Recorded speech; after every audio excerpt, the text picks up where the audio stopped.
سلامونه او نیکی هیلې ګرانو زده کوونکو، هیله ده چې ټول جوړ روغ صحتمنده سرحال اوسئ.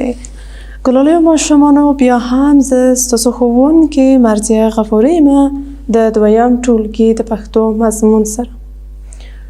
ګلالیو ماشومانو، زموږ د لوست موضوع څه ده؟ الله جل جلاله څومره پاڼه د کتاب ده؟ ډېر ښه، کتابونه له تاسو سره شته او تاسو وایئ چې څلورمه. لوست مو هم دی لومړی لوست. برخه کومه ده؟ شپږم. ګلالیو ماشومانو، لوست پیلوم، خو مخکې له دې چې زه د نن ورځې نوی لوست تاسو ته پیل کوم، یو ځلې راځو د تیر لوست په اړه تاسو ته یو لږ تکرار. ګلالیو ماشومانو، تیر ورځې درس کې موږ څه ولوستل؟ موږ ولوستل چې هر هغه څه چې په ځمکه آسمان په ټوله نړۍ کې چې دی، هغه چا پیدا کړي؟ ډېر ښه ګلالیو ماشومانو، لکه څنګه چې تاسو وایئ، هغه خدای پاک پیدا کړي، الله جل جلاله پیدا کړي دي. او داسې مې انځورونو کې مې ښکاره کړل، په متن کې مو هم ولوستل چې الوتونکي او مرغان الله جل جلاله پیدا کړي دي. ګلالیو ماشومانو، بل انځور ته ګورو، څاروي دي. آفرین، څاروي هم چا پیدا کړي دي؟ الله جل جلاله. بیا هم راځو انسانان چا پیدا کړي؟ الله جل جلاله.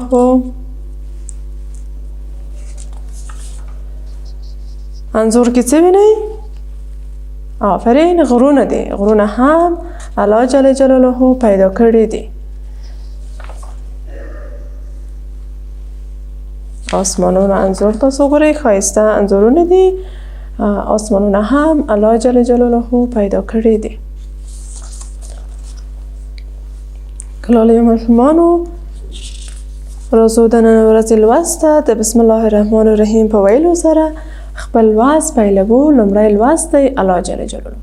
ګلالیو ماشومانو، موږ تېره ورځ د لوست تر دې پورې دا لوست هم ولوستو او ستاسو زده شو چې انشاءالله پکې ستونزه نه وي.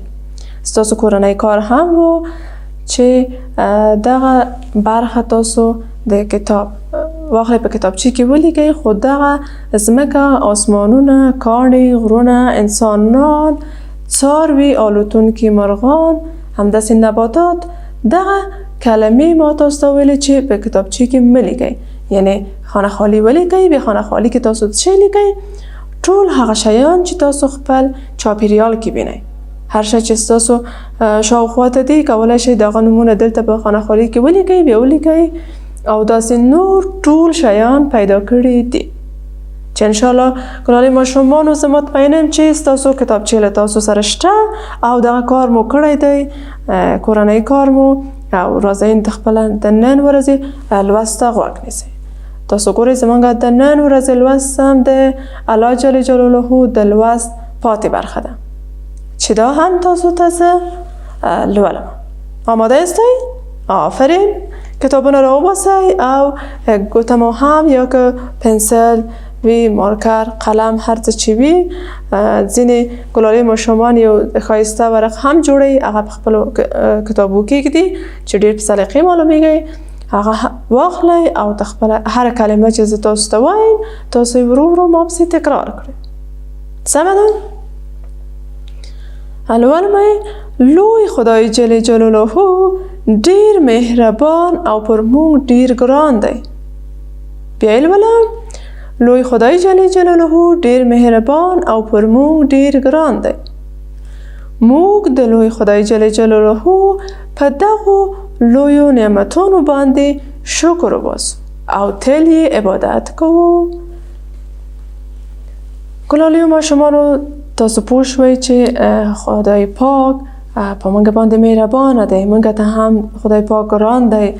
کله چې تاسو یو خدای مه کړی او غلط کار وي، تاسو هغه نه کوئ. ولې نه کوئ؟ د دې لپاره چې تاسو ته خدای پاک ګران دی او خدای پاک تاسو نیکو اعمالو ته هدایت کړي یاستئ، تاسو سمې لارې ته بللي یئ، ځکه نو تاسو دا کار نه کوئ. د دې څخه معلومیږي چې الله پاک په تاسو ډېر زیات ګران دی او الله پاک ډېر مهربانه هم دی.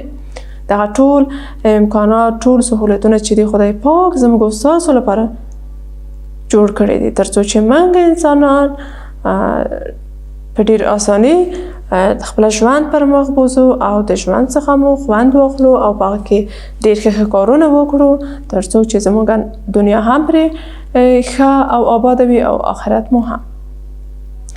او دغه نعمتونه چې تاسو باسئ چې وینئ، د دې باندې باید تاسو شکر وباسئ په هر نعمت باندې.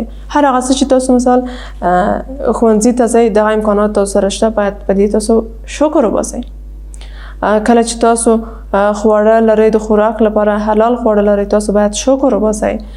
د میندو او پلارونو مینه ستاسو په زړونو کې شته، هغوی له تاسو سره دي، دې باندې هم باید تاسو شکر وباسئ. یعنې هر د ژوند هره برخه که موږ وګورو، که یو شی موږ داسې فکر وکړو چې هغه نه وي، موږ ژوند به څه ډول وي. تاسو د یو شیبې لپاره سوچ وکړئ، که دغه اوبه چې موږ او تاسو څښو که همدا نه وي، موږ به څه ډول ژوند پر مخ بوځو. معلوم داره ده چې ډېر په مشکل. نو موږ او تاسو د دغه هر نعمت په وړاندې باید شکرونه وباسو. بیا یې تاسو ته وایم ګلالیو ماشومانو، تاسو هر هغه څه چې وینئ، څه شی ده اوس د خپله چاپېریال کې وینئ، ډېر ښه ځمکه ده، آسمان دی، دیوالونه دي، کور دی، دغه هر هغه څه چې تاسو په سترګو وینئ، دا چا پیدا کړي دي؟ الله جل جلاله پیدا کړي. موږ او تاسو باید د الله جل جلاله عبادت وکړو، ځکه چې الله جل جلاله ډېر مهربانه دی پر موږ او موږ او تاسو ته هم ګران دی. ګلالیو ماشومانو، انشاءالله چې تاسو تر دې دمه کومه ستونزه نه لرئ په لوست کې. ګلالیو ماشومانو، اوس تاسو څه کوئ؟ دغه لوست په جګ اواز کولی شئ له ځان سره ولولئ، تر څو چې ستاسو لوستل سم شي. او راځو موږ ته وګورئ ځمکه. که چیرې زه تاسو ته وایم چې ځمکه په تورو واړوئ، تاسو به څه وکړئ؟ ډېر ښه ګلالیو ماشومان پوهیږي، ځکه چې موږ او تاسو د پښتو ژبې توري ولوستل. یوه کلمه له څه شي څخه جوړه شوې ده؟ آفرین، ټول وایي چې له تورو څخه. اوس راځئ چې دغه د ځمکې کلمه تاسو ته لیکم. ګورئ په انځور کې، آفرین، ځمکه مې ولیکله. دا چې په تورو واړوم دا به څه ډول وي؟ آفرین. مخکې له دې چې زه ولیکم، تاسو راته وایئ کوم توری لومړی ولیکم؟ ډېر ښه، تاسو ماشاءالله ټول لایق یئ او زده مو دي. وایئ زه ولیکه. بیا به څه ولیکم؟ میم. ډېر ښه. بیا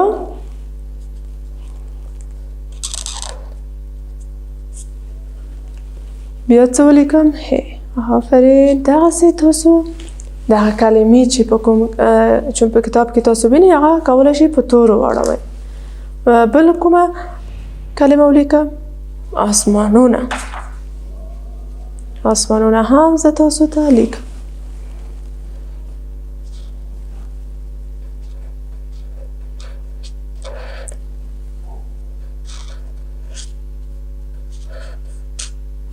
آسمانونه دا که په تورو واړوم څه ډول؟ تاسو ماته توري یو یو ووایئ. آفرین. ګلالیو ماشومانو، ستاسو ټولو تورو پیژندلي دي، توري کولی شئ په ډېره اساني ولیکئ. بل څه شی ولیکم؟ سین. ډېر ښه. بیا دا کوم توری دی؟ میم. بیا څه شی ولیکم؟ الف. الف مې هم ولیکه. اوس څه ولیکم؟ نون. واو. نون. بیا هم هی. تاسو وکتل چې دغه کلمه هم مو په تورو واړوله. الف، سین، میم، الف. دا د سره څه توپیر لري؟ دا الف مات دی او دا الف چې دی د په کلمې سره یو ځای راغلی دی، د توري سره یو ځای راغلی. دا کوم توری دی؟ نون. واو. نون. هی. آسمانونه. دلته وګورئ آسمان.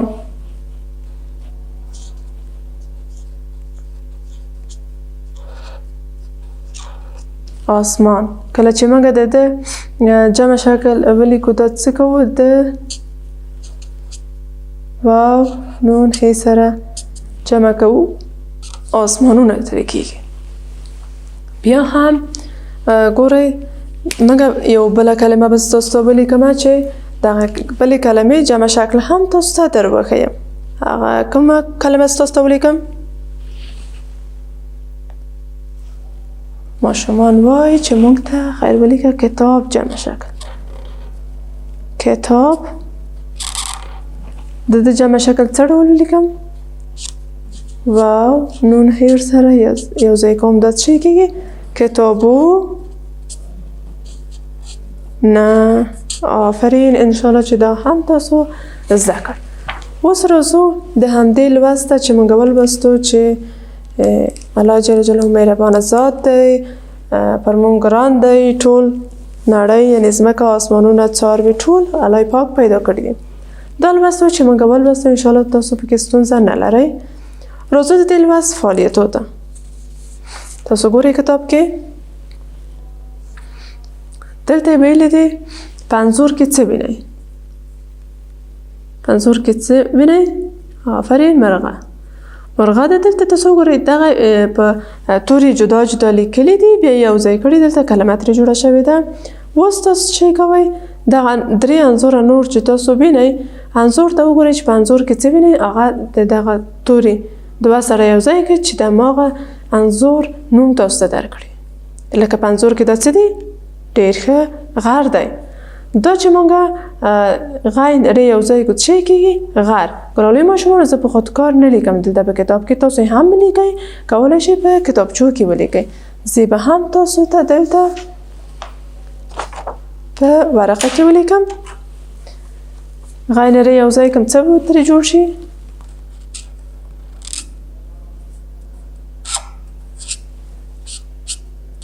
آفرین، غر.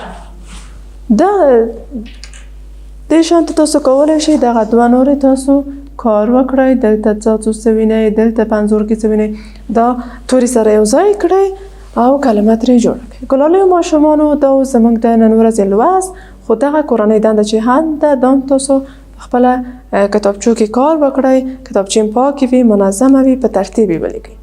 بیا هم چې تاسو سب د یو بل نوي عنوان پر اورولو سره تاسو سره یم. تاسو لوی او بخښونکي خدای ته سپارم. الله مو مل شه. ښه وخت، بریالي اوسئ.